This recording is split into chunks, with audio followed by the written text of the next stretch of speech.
نحمده ونستعينه ونستغفره ونعوذ بالله من شرور أنفسنا وسيئات أعمالنا من يهده الله فلا مضل له ومن يضلله فلا هادي له أشهد أن لا إله إلا الله وحده لا شريك له وأشهد أن محمدا عبده ورسوله اللهم صل على نبينا محمد وعلى آل نبينا محمد كما صليت على نبينا إبراهيم إنك حميد مجيد اللهم بارك على نبينا محمد وعلى آل نبينا محمد كما باركت على نبينا إبراهيم إنك حميد مجيد قال الله تعالى في كتابه الكريم يا أيها الذين آمنوا اتقوا الله حق تقاته ولا تموتن إلا وأنتم مسلمون وقال أيضا يا أيها الناس اتقوا ربكم الذي خلقكم من نفس واحدة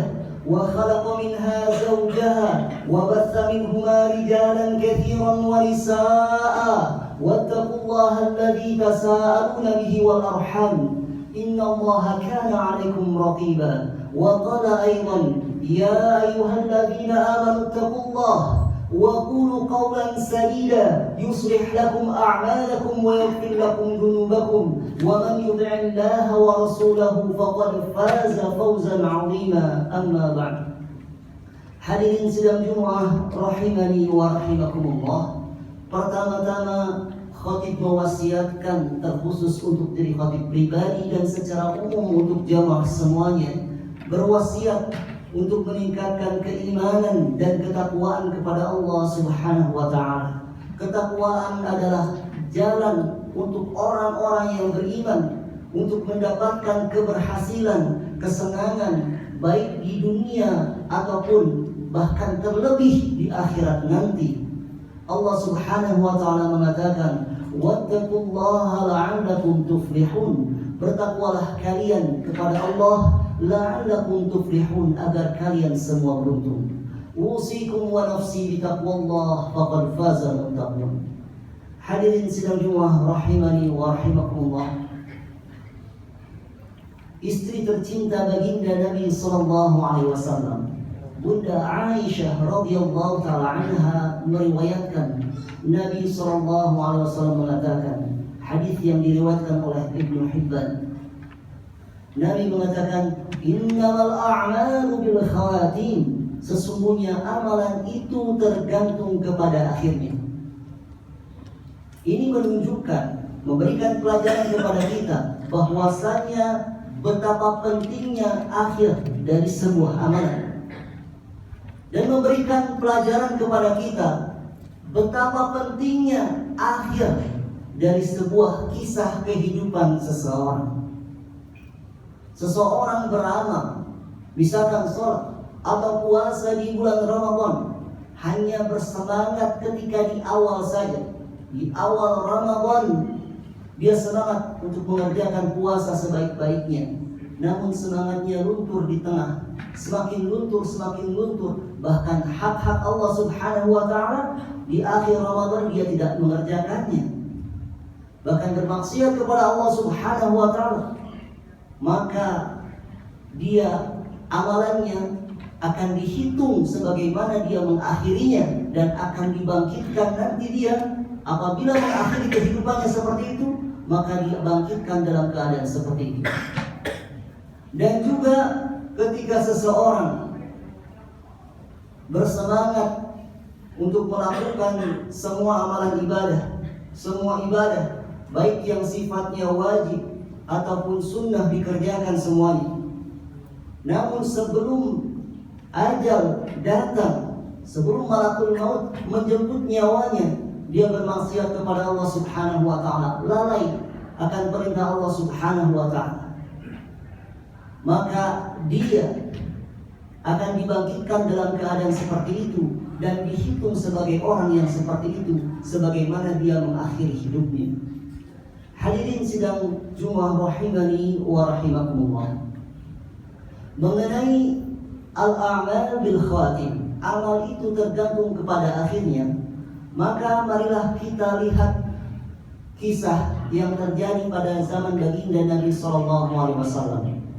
di mana sahabat yang mulia Sahal ibn Sa'd as-Sa'idi radhiyallahu taala anhu meriwayatkan hadis yang berada dalam kitab Sahih Imam Al-Bukhari, di mana ketika itu Nabi SAW melihat seseorang yang sedang berperang di jalan Allah Subhanahu wa taala melawan orang-orang yang menyekutukan Allah Subhanahu wa taala, kaum musyrikin.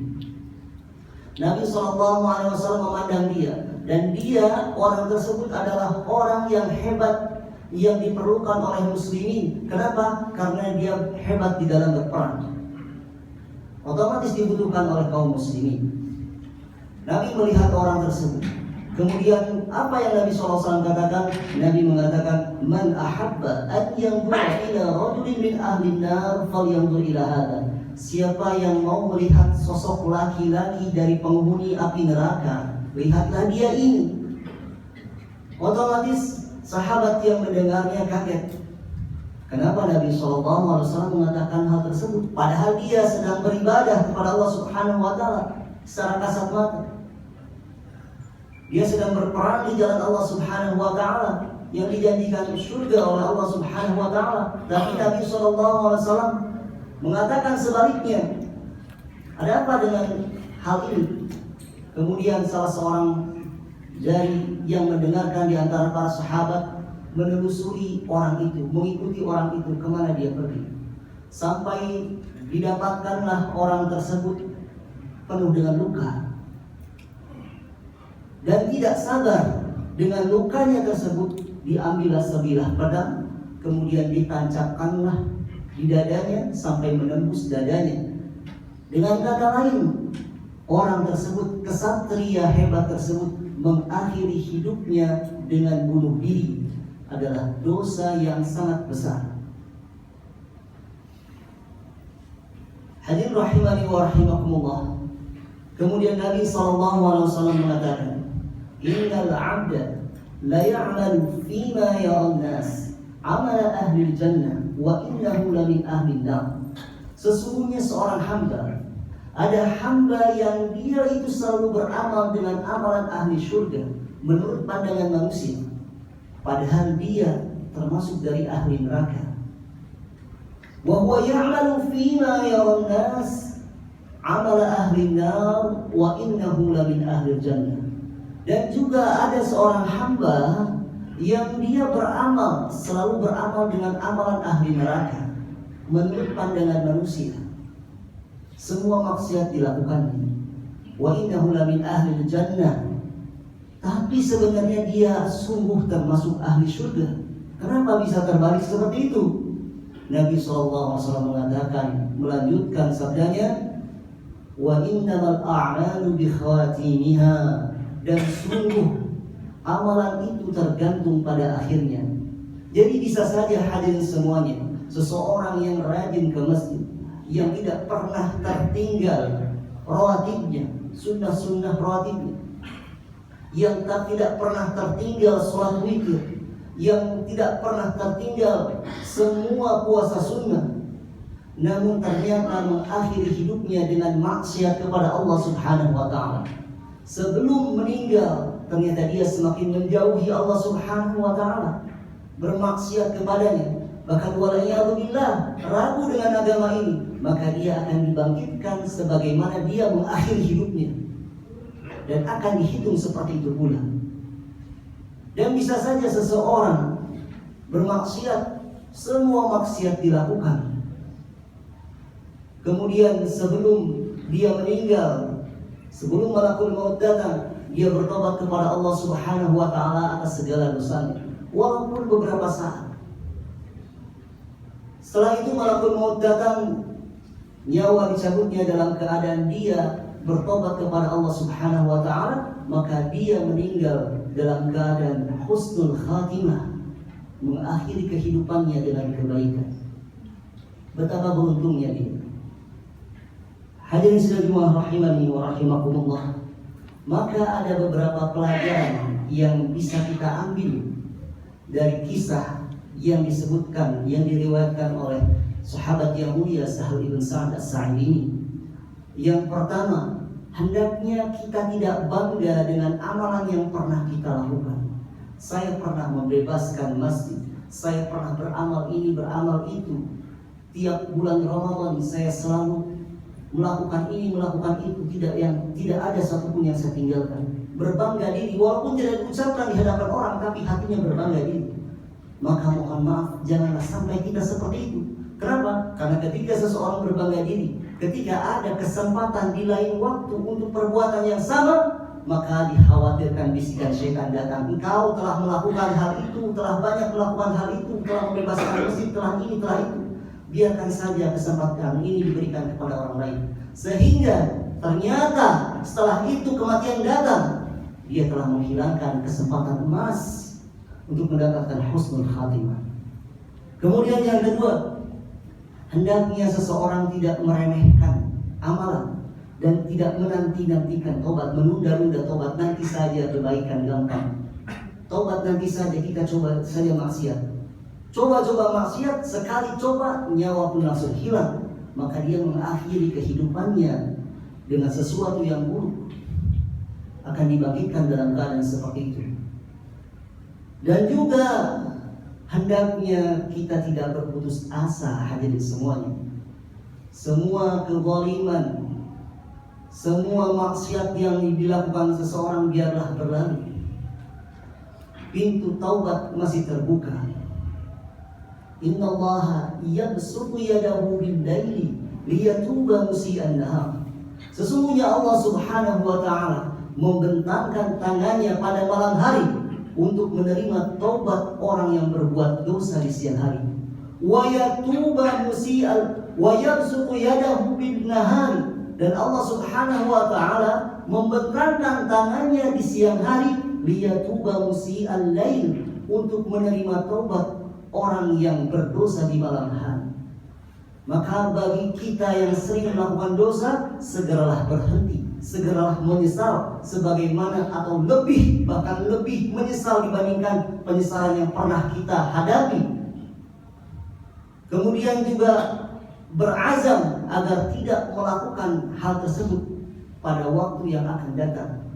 Kembali kepada Allah Subhanahu wa taala, karena pintu tobat masih terbuka. Hatta tatli asy-syamsu min maghribiha, sampai matahari terbit dari baratnya. Dan apabila ada hak adami yang lain, hak anak Adam yang lain yang pernah kita ambil, yang pernah kita rampas, maka hendaklah segera kembalikan, segeralah meminta maaf kepadanya. Aqulu qawli hadza wa astaghfirullah li wa lakum wa lisa'iril muslimina min kulli dhanb innahu huwal ghafurur rahim.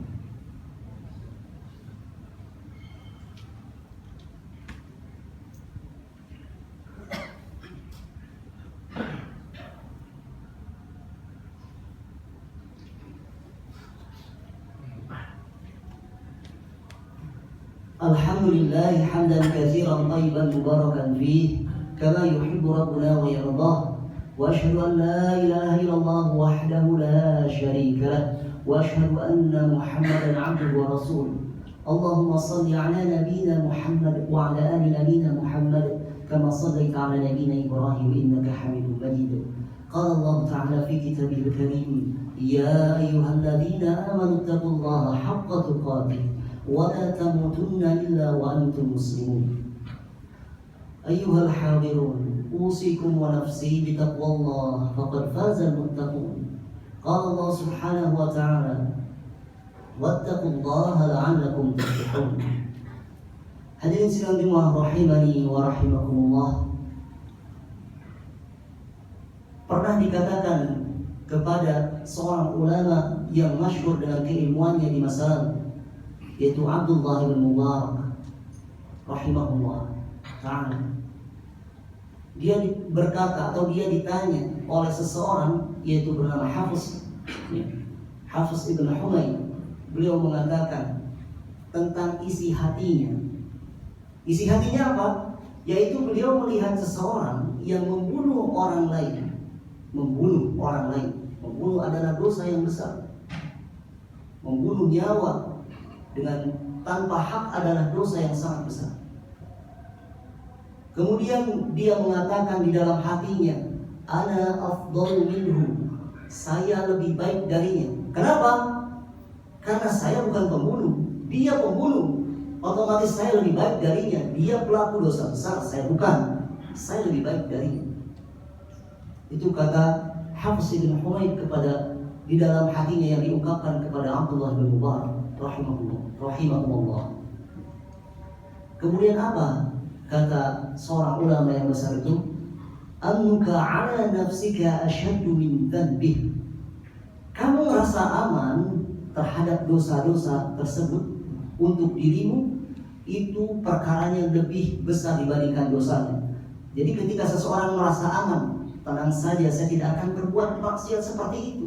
Mana mungkin saya ahlul ibadah yang selalu ke masjid awal waktu akan melakukan hal yang seperti itu, hal dosa seperti itu. Nah, itu namanya merasa aman dari maksiat. Ketika seseorang merasa aman dari maksiat, ini perkaranya besar dibanding maksiat itu sendiri. Kenapa? Karena ketika seseorang merasa aman, maka dia akan mulai bermudah-mudahan di dalam meninggalkan maksiat, melewati tempat maksiat dalam keadaan merasa aman, bermudah-mudahan meninggalkan ibadah, karena dia memiliki rasa aman. Padahal hadirin semuanya, siapa yang bisa menjamin kita yang sedang berada di masjid ini akan bisa terus-menerus melakukan hal ini, continue terus-menerus ke masjid secara dawam terus-menerus sampai akhir hayat kita? Siapa yang bisa menjamin? Siapa yang bisa menjamin kita meninggal dalam keadaan sholat di masjid? Siapa yang bisa menjamin kita meninggal dalam keadaan membaca Al-Quran? Siapa yang bisa menjamin, hadirin semuanya, kita meninggal dalam keadaan kita mengatakan la ilaha illallah? Pada Nabi SAW mengatakan, man kana akhiru kalamihi la ilaha illallah dakhala jannah. Siapa yang mengucapkan di akhir ucapannya, di akhir kehidupannya, la ilaha illallah dakhala jannah. Siapa yang akhir ucapannya itu adalah la ilaha illallah, maka dia akan masuk surga. Siapa yang bisa menjamin, hadirin semuanya? Barangkali di antara kita ada yang meninggal dalam keadaan maksiat, kita tidak tahu. Oleh karena itu Allah Subhanahu wa taala mengatakan, "Wa la tadri nafsun madza taksibu ghada." Seseorang tidak bisa mengetahui apa yang akan dia lakukan besok. Seorang manajer, sehebat apapun seorang manajer di dalam memanage pekerjaan yang akan dia lakukan besok, schedule kesana kesini untuk mendapatkan keuntungan yang begitu banyak, belum tentu itu akan terjadi. Bisa saja ketika dia memanage ini dan itu besok untuk mendapatkan keuntungan yang banyak, Allah Subhanahu wa taala telah menyiapkan kain kafan untuknya besok. Tidak ada yang menjamin, hadirin semuanya. Wa ma tadri nafsun bi ayyi ardin tamut, kata Allah Subhanahu wa taala. Seseorang tidak ada yang mengetahui di negeri mana, di tempat mana dia akan meninggal dan dalam keadaan apa dia akan meninggal. Maka dari itu, hadirin semuanya, kita membutuhkan solusi dan jawaban, karena kita sangat takut. Tentunya orang-orang yang beriman sangat takut dalam keadaan apa saya meninggal nanti, karena itu menentukan nasib kita di akhirat nanti, hadirin semuanya. Dan tidak ada yang tahu kapan kita akan meninggal. Kita sangat takut, maka kita butuh solusi. Solusinya apa? Solusinya adalah kita berusaha ikhlas kepada Allah Subhanahu wa taala. Karena kata iblis, wala ukhwiyannahum ajma'in, dan sungguh akan aku sesatkan mereka semuanya, illa ibadaka minhumul mukhlasin, kecuali hamba-hamba yang ikhlas, hamba-hamba yang engkau berikan keikhlasan kepada mereka. Jadi orang-orang yang berusaha mengikhlaskan diri pada Allah Subhanahu wa taala, dialah yang akan selamat dari godaan iblis dan sangat memungkinkan untuk mendapatkan husnul khatimah. Seseorang yang beribadah di bulan Ramadan bukan karena datangnya bulan Ramadan, tapi ibadah tersebut karena Allah, maka dia, kalau memang jujur, maka dia akan beribadah pada bulan-bulan selain bulan Ramadan. Kenapa? Karena yang memerintahkannya masih sama, Itu Allah Subhanahu wa taala memerintahkan ibadah di bulan Ramadan dan memerintahkan ibadah di luar bulan Ramadan. Itulah orang yang ikhlas. Mudah-mudahan khutbah Jumat yang singkat ini memotivasi kita untuk selalu meningkatkan keimanan dan ketakwaan kepada Allah Subhanahu wa taala dan memberikan Allah Subhanahu wa taala memberikan kepada kita husnul khatimah. Amin ya rabbal alamin. Allahumma shalli ala nabiyyina Muhammad wa ala nabiyyina Muhammad kama shallaita ala nabiyyina Ibrahim innaka Hamidum Majid. Allahumma barik ala nabiyyina Muhammad wa ala ali nabiyyina Muhammad kama barakta ala nabiyyina Ibrahim innaka Hamidum Majid. Allahumma rida an khulafa'ir rasyidin Abi Bakr wa Umar wa Uthman wa Ali wa an azwajihi ummahatil mu'minin wa 'anna ma'hum bi rahmatika ya arhamar rahimin. Allahumma ighfir lil muslimina wal muslimat wal mu'minina wal mu'minat al ahya'i minhum wal amwat innaka sami'un qaribun mujibud da'awat wa ya qadiyal hajat. Rabbana la tuzigh qulubana ba'da idh hadaytana wa hab lana min ladunka rahmah innaka antal wahhab. Rabbana atina fid dunya hasanah wa fil akhirati hasanah wa qina 'adzaban nar. Ibadallah, inna Allah ya'murukum bil 'adli wal ihsan wa ita'i dzil qurba wa yanha 'anil fahsya'i wal munkari wal baghi ya'idukum la'allakum tadhakkarun. Wa dzikrullahi akbar wallahu ya'lamu ma tasna'un. Falyuqim al-mu'adhdhin bis-shalah.